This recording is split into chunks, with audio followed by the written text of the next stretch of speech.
নমস্কার, আজকের একটি নতুন পর্ব নিয়ে চলে এসেছি। কুষ্ঠ নিয়েই প্রশ্ন উত্তর পর্ব। যদি চ্যানেলটি ভালো লাগে লাইক এবং সাবস্ক্রাইব করে দেবেন এবং চ্যানেলটির সঙ্গে থাকবেন এডুকেশান উইথ মিতালি। আজকে 30শে জানুয়ারি। 30শে জানুয়ারিকে আমরা কুষ্ঠ বিরোধী দিবস হিসাবে জানি। তো কেন আমরা কুষ্ঠকে 30শে জানুয়ারি কুষ্ঠ বিরোধী দিবস হিসাবে পালন করি, তো সেটা নিয়েই আজকে জানব। তো পৃথিবীর অন্যান্য দেশে 31শে জানুয়ারি এই দিনটি পালিত হয় কুষ্ঠ বিরোধী দিবস হিসেবে। 1954 সালে ফরাসি মানবতাবাদী লেখক, সাংবাদিক, সংগঠক রাউল ফলেরিউ তার বন্ধু ফাদার ওয়ালেজের অনুরোধে জানুয়ারি মাসের শেষ রবিবার সারা বিশ্বের মধ্যে প্রথম অ্যান্টি লেপ্রোসি ডে বা কুষ্ঠ বিরোধী দিবস উদযাপন করেছিলেন। রাউল চেয়েছিলেন যে এই দিনটি পালন হোক কুষ্ঠ রোগীদের সুচিকিৎসা ও তাদের সামাজিক মর্যাদা আদায়ের দাবিতে। আমাদের দেশে অর্থাৎ ভারতবর্ষে গান্ধীজির তিরোধান দিবস হিসাবে 30শে জানুয়ারি এই দিনটি জাতীয় কুষ্ঠ দিবস হিসাবে পালন করা হয়। মহাত্মা গান্ধী তার সারা জীবন ধরে এই রোগটি নিয়ে নানা অবদান রেখে গেছেন, সেই জন্যই কুষ্ঠ বিরোধী দিবস 30শে জানুয়ারি পালন করা হয়। আর একজন মহা মানবের নাম না বললেই নয়, কুষ্ঠ নিয়েই কাজ করে গেছেন মাদার টেরেসা। নাম্বার 2, যে কোনো মানুষের কি কুষ্ঠরোগ হতে পারে? এই কোশ্চেনটা আমাদের মনের মধ্যে খুব ঘোরাফেরা করে। আজকে তার উত্তর দেব। না, আপনি কি কখনো দেখেছেন যে আপনার আশেপাশের প্রত্যেকটি মানুষের সব ধরনের রোগ হচ্ছে? সবার কি হাঁচি কাশি হচ্ছে, না নাক দিয়ে জল পড়ছে, অথবা পাতলা পায়খানা হচ্ছে? কুষ্ঠরোগের ক্ষেত্রেও বিষয়টি একই রকম। সবাই কুষ্ঠরোগে ভোগে না। এ থেকে বোঝা যায় যে বিভিন্ন রোগের মোকাবিলায় আমাদের শরীর ভিন্ন ভিন্নভাবে সাড়া দেয়। কোনো রোগ বা সংক্রমণের মোকাবিলা করার এই ক্ষমতাকে সেই মানুষটির প্রতিরোধ ক্ষমতা বলা হয়, অর্থাৎ ইমিউনিটি। প্রত্যেকের ইমিউনিটি আলাদা আলাদা। নাম্বার 3, শরীরের রোগ প্রতিরোধ ক্ষমতা কী? উত্তরই হলো রোগ হওয়া আটকানোর জন্য জীবাণুর বিরুদ্ধে শরীরের লড়াই করার ক্ষমতাকে রোগ প্রতিরোধ ক্ষমতা বলে। সংক্রমণের মোকাবিলা করার জন্য আমাদের রক্তে বিশেষভাবে তৈরি কিছু কোষ আছে। এই কোষগুলোর মধ্যে ক্ষতিকারক জীবাণুদের চিনে নেওয়া, তাদের গিলে ফেলা এবং হজম করা, ধ্বংস করার ক্ষমতাই হচ্ছে রোগ জীবাণু ধ্বংস করার। প্রত্যেক মানুষের কিন্তু আলাদা আলাদা সেই গঠন। রোগের বিকাশ কিভাবে হয়? তাহলে রোগের বিকাশ কিভাবে হয় সেটা নিয়ে আমরা জানব। আমাদের শরীরে কোনো জীবাণু প্রবেশ করার পর সেটি নিজের পুষ্টি ও বংশবৃদ্ধির জন্য একটি পছন্দসই জায়গা খুঁজে নেয়, সেখানে বাসা বাঁধার চেষ্টা করে। অন্যদিকে আমাদের শরীর জীবাণুর এই বংশবৃদ্ধি, সংখ্যা বৃদ্ধি, বিস্তারকে প্রতিরোধ করে রোগের বিকাশকে আটকানোর চেষ্টা করে। যদি শরীর জীবাণুকে মোকাবিলা করতে অক্ষম হয় তাহলে রোগের বিকাশ ঘটে। আমি দ্রুত শেষ করার চেষ্টা করছি, কারণ 15টি কোশ্চেন, আপনাদের ধৈর্য হারাবেন না, সঙ্গে সঙ্গে থাকুন, তাহলে অনেক কিছু জানতে পারবেন। কোশ্চেন 5, আমাদের প্রত্যেকের কেন সব ধরনের রোগ হয় না? উত্তর, এটা হলো কোনো মানুষের শরীরের কোনো একটি নির্দিষ্ট ধরনের জীবাণুকে চিহ্নিত করা ও তাকে চিনে নেওয়ার ক্ষমতা। বিভিন্ন মানুষের শরীরে ভিন্ন ভিন্ন কোষের একটি নির্দিষ্ট অসুখের বিরুদ্ধে লড়াই করার কম বেশি ক্ষমতা থাকে। যেমন যে মানুষটির শরীরে সাধারণ সর্দি কাশি রোগকে মোকাবিলা করার প্রচুর ক্ষমতা, সে সর্দি কাশিতে ভুগবে না। অন্যদিকে যার শরীরে এই সর্দি কাশির বিরুদ্ধে লড়াই করার ক্ষমতা নেই বা কম, সে সহজেই ওই রোগে ভুগবে। অর্থাৎ যে পড়ছেন, যে আমার চ্যানেলের সাথে আছেন, তিনি কি সব রোগে ভুগেছেন? এটাও কিন্তু নিজের মনে কোশ্চেন করবেন। নাম্বার 6, প্রত্যেকে কেন কুষ্ঠরোগে ভোগে না? উত্তর, সেই মানুষটির কুষ্ঠরোগের জীবাণুর বিরুদ্ধে লড়াই করার ক্ষমতার উপর একটি নির্ভর করে গবেষণায় জানা গেছে যে আমাদের জনসংখ্যার 95 থেকে 99% মানুষ কুষ্ঠরোগের জীবাণুর বিরুদ্ধে প্রতিরোধ ক্ষমতা বা লড়াই করার ক্ষমতা রাখে। অর্থাৎ কুষ্ঠ জীবাণু শরীরে প্রবেশ করলে কেবলমাত্র 1 থেকে 5% মানুষ কুষ্ঠরোগে ভুগতে পারে। অর্থাৎ কোনো ব্যাপার না, এটা কোনো জন্মগত ব্যাপার না, কোনো বংশগত ব্যাপার নয়। এরপরের কোশ্চেনটি হলো কুষ্ঠরোগ কেন হয়? কুষ্ঠ কি জন্মগত রোগ? এইটা কিন্তু প্রচুর প্রচুর লোক করে। তার উত্তর দিচ্ছি, কুষ্ঠ জন্মগত কোনো রোগ নয়। অনেকে বিশ্বাস করতেন ও বলতেন যে পূর্বজন্মের পাপের ফলে বা অভিশাপের ফলে কুষ্ঠ হয়। আগে কুষ্ঠ নিয়ে এসব ভ্রান্ত ধারণা ছিল। 1877 সালে নরওয়ে দেশের গারহার্ড হেনরিক আর মেয়ার হ্যানসেন নামে বিজ্ঞানী সন্দেহাতীতভাবে প্রমাণ করেন যে এটি একটি জীবাণুঘটিত রোগ, যে জীবাণুর নাম মাইকোব্যাকটেরিয়াম লেপ্রি। কিন্তু কুষ্ঠরোগীর শরীরের রস নিয়ে অণুবীক্ষণ যন্ত্রের তলায় পরীক্ষা করে এই জীবাণু আবিষ্কার করেন।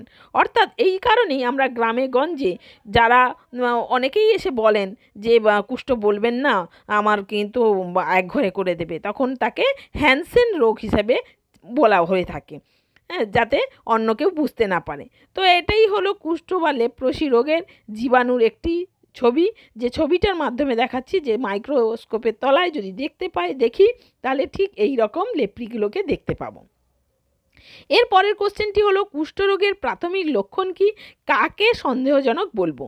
উত্তর হলো চামড়ার ফ্যাকাশে লালচে দাগ, তামাটে রঙের ছোট বড় অসার দাগ, অথবা চামড়া পুরু হয়ে যাওয়া এবং তেলতেলে ভাব বা চকচকে ভাব, অথবা গুটি, অথবা হাত পায়ে ঝিনঝিন ধরেছে এরকম, বা অসাড় ভাব হয়ে গেছে এরকম, বা ঠান্ডা গরম জিনিস টের না পাওয়া, হাত দিয়ে বুঝতেই পারছে না, অথবা কোনো জিনিসকে হাতে বা পায়ের আঙুল দিয়ে আঁকড়ে ধরে রাখতে দুর্বলতা, পায়ের চটি খুলে আসা, জামার বোতাম লাগাতে অসুবিধে হওয়া, অথবা চোখ বন্ধ করতে না পারা, অথবা পায়ের আঙুল বেঁকে যাওয়া, অথবা হাতের তালু বা পায়ের তলায় ঘা, অথবা অসাড় বা ভাবযুক্ত কোনো মানুষকে কুষ্ঠরোগী হিসেবে সন্দেহ করা যায়।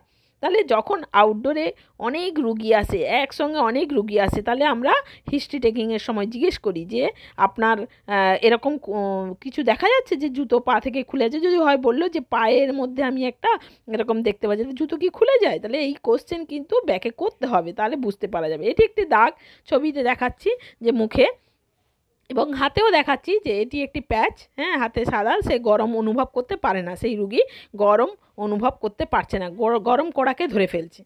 পরের কোশ্চেন, শরীরে সাদা দাগ মানেই কি কুষ্ঠ? না, উত্তর হচ্ছে না, সাদা দাগ মানেই কুষ্ঠ নয়, কারণ সেতি রোগে আমরা জানি যে গোটা গায়ে সাদা হয়ে যায়, সেগুলো কি তাহলে কুষ্ঠ? না না না, একেবারেই না, তাহলে সেগুলো দুধ সাদা, দাগে গজানো লোমের রং থাকে না, দাগে অনুভূতি বজায় থাকে। অন্যদিকে কুষ্ঠর দাগে ফ্যাকাশে হয়, দুধ সাদা নয়, ওই জায়গায় থাকা লোমগুলি ঝরে যেতে পারে, যদি লোম থাকে তাহলে তার রঙের কোনো পরিবর্তন হয় না, এবং দাগের জায়গায় অনুভূতি লোপ পায়। এগুলো কিন্তু খেয়াল করতে হবে, হ্যাঁ, সব সাদা দাগকে কিন্তু কুষ্ঠ বলা যাবে না। কুষ্ঠরোগের দাগগুলো চামড়ার সমতল বা উঁচু হতে পারে, শরীরের যে কোনো জায়গায় হতে পারে, বা দু একটি জায়গা বাদে জন্মগত দাগ, দুধ সাদা দাগ, যে দাগগুলি হঠাৎ চলে আসে এবং চলে যায়, যে দাগে চুলকানি আছে ইত্যাদি সাধারণভাবে কুষ্ঠরোগের লক্ষণ নয়। সব দাগ কিন্তু কুষ্ঠ নয়, এদিকে কিন্তু খেয়াল রাখতে হবে। এবং কয়েকটি ছবি দিয়েও দেখিয়েছি যে এই দেখুন একটা কুষ্ঠ দাগের ছবি, পিঠে এই যে সাদা একটা প্যাচ দেখা যাচ্ছে, তাহলে এটি কিন্তু সেতি নয়, এটি কিন্তু কুষ্ঠের দাগ। এরপরে হচ্ছে 10 নম্বর কোশ্চেন, কুষ্ঠরোগের কি কোনো ওষুধ আছে? কুষ্ঠরোগ কি সেরে যায়? সারা জীবনই কি চিকিৎসা চালিয়ে যেতে হবে? উত্তর হলো হ্যাঁ, কুষ্ঠরোগের ওষুধ আছে, 3টি ওষুধ, ড্যাপসন, রিফাম্পিসিন এবং ক্লোফাজিমাইন। এই 3টের নাম বলছি বটে, কিন্তু একটা স্ট্রিপের মধ্যেই 3টে কম্পোজিশনের একেবারে ওষুধ রয়েছে। একে মাল্টি ড্রাগ থেরাপি বলে, এমডিটি ওষুধ বলে। রোগের ধরন অনুযায়ী মাত্র 6 মাস অথবা 12 মাস ওষুধ গ্রহণ করতে হয়। সমস্ত সরকারি হাসপাতালে, স্বাস্থ্যকেন্দ্রে এই ওষুধ বিনা পয়সায় পাওয়া যায়। তাহলে যদি প্রাথমিক স্টেজে ধরা পড়ে তাহলে 6 মাসের ওষুধ খেতে হবে, যদি দেখা যায় যে ক্রনিক স্টেজে ধরা পড়েছে, মানে দেরি করে ধরা পড়েছে, তাহলে কিন্তু 12 মাসের ওষুধ খেতে হবে। ওষুধ খেলে একেবারেই সেরে যায়, কিন্তু সেই দাগগুলো সেই আগের মতন হবে না। এই ওষুধের ছবি দিয়েছি, এইগুলো একটা স্ট্রিপ, এই একটা স্ট্রিপই এর পিছনের দিকে দেখুন দাগ করা আছে, ডে 1, ডে 2, ডে 3, ডে 4 করে এরকম করে 28 ডেজ আছে। এরপরের 11 নম্বর কোশ্চেন, চিকিৎসা চলাকালীন বিশেষ কোনো সতর্কতা বা খাওয়া দাওয়া চলাফেরার নিষেধাজ্ঞা আছে কি? তাহলে উত্তর হবে কোনো বিধি নিষেধ নেই। খাদ্যাভ্যাসের সাথে কুষ্ঠরোগের কোনো সম্পর্ক নেই।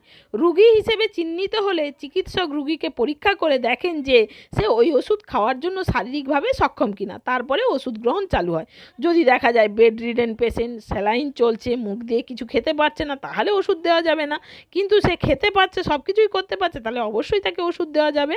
তো এটি একটি অবশ্যই খেয়াল রাখতে হবে যে কোনো কিছু ব্যাপার না, সবাই খেতে পারে, সমস্ত রুগীকেই দেওয়া হয়। 12 নম্বর কোশ্চেন হচ্ছে, কুষ্ঠ রোগে সংক্রমিত বা রোগে ভুগছেন এমন কোনো মানুষের সাথে কি আমি বসবাস করতে পারবো? উত্তর হলো হ্যাঁ, পারবেন, কারণ কুষ্ঠ অতি সামান্য সংক্রমণ, তো তাতে কোনো ভয় পাওয়ার কিছু নেই। তবে রোগে ভুগছেন এমন মানুষের নিয়মিত এমডিটি ওষুধ খাওয়া বাধ্যতামূলক। যিনি ভুগছেন তাকে অবশ্যই এমডিটির ওষুধ খেতে হবে। অতি সম্প্রতি গবেষণায় পেপ বলে একটি কর্মসূচি চালু হয়েছে। এই কর্মসূচি অনুযায়ী কুষ্ঠরোগীর পরিবারের বাকি সদস্য এবং তার প্রতিবেশীদের একটি করে ডোজের ওষুধ খাওয়ানো হয় এই পেপের। এবং কি না, শেষ 1 বছরে একটানা 3 মাসের বেশি সাপ্তাহিক 20 ঘন্টার বেশি সামাজিক মেলামেশা যাদের সঙ্গে করেছেন এমন মানুষজনকে একবার একটি রিফাম্পিসিনের ক্যাপসুল খাইয়ে দিলে ব্যাস, আর কিছুই না। এই ওষুধও বিনা পয়সায় পাওয়া যায় এবং স্বাস্থ্যকেন্দ্রে পাওয়া যায়, কোনো অসুবিধে নেই। তাহলে রিফাম্পিসিনের একটা ডোজ খেয়ে নিলেই কোনো অসুবিধে নেই। তাহলে রিফাম্পিসিন এরকম একটি বক্সে পাওয়া যায়। এর পরের কোশ্চেনটি আসছি যে 13 নম্বর কোশ্চেন, কোনো কুষ্ঠরোগীকে যদি বিয়ে করি তাহলে কি হবে? তাহলে কি উত্তর কি, মানে কোনো কুষ্ঠরোগীকে যদি আমি বিয়ে করি তাহলে উত্তর হলো কেন নয়, বিয়ে কেন করবেন না? আপনার শরীরে কোষভিত্তিক প্রতিরোধ ক্ষমতা অবশ্যই আছে, বর্তমান থাকার সম্ভাবনা 99%।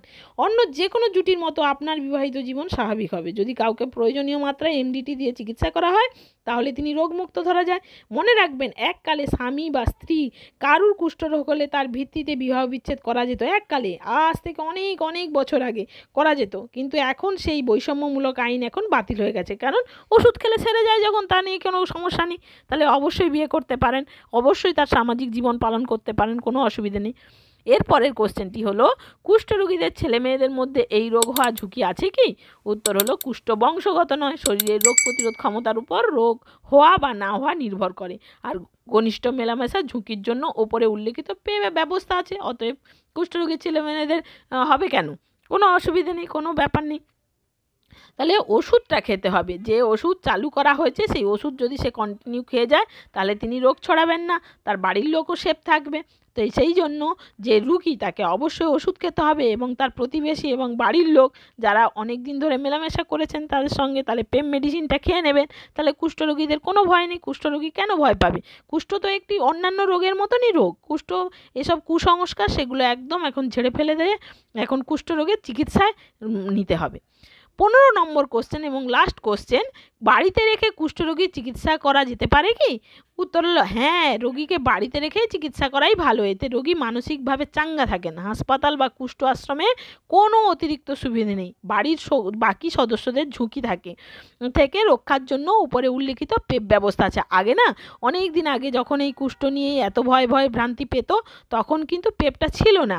পেপ আবিষ্কার হয়েছে, পেপে খাইয়ে দেখা গেছে রিসার্চে যে অন্যান্যদের হচ্ছে না, তাহলে হতেই পারে। তাহলে মাদার টেরেজা আমাদের দেশে এসেছিলেন এবং এই কুষ্ঠ নিয়ে কাজ করতে গিয়ে তিনি এমন মোহিত হয়ে গেছেন যে দেখা গেছে যে ওষুধ খাইয়ে সেরে যাচ্ছে যখন, কি চিন্তা। তো এই নিয়েই কুষ্ঠের 15টি কোশ্চেন। এরপরে কিন্তু আমি আবার পরের 15টি কোশ্চেন নিয়ে আসব। তাহলে আমার চ্যানেলের সঙ্গে থাকুন, ভালো থাকুন, সুস্থ থাকুন এবং এডুকেশান উইথ মিতালি দেখতে থাকুন। পরের 15টি কোশ্চেন নিয়ে আমি আসছি, একদম আলাদা কোশ্চেন। এই কুষ্ঠ নিয়েই কোশ্চেন, আরও অনেক কোশ্চেন আপনাদের মনের মধ্যে ঘুরতে থাকে আমি জানি। নমস্কার।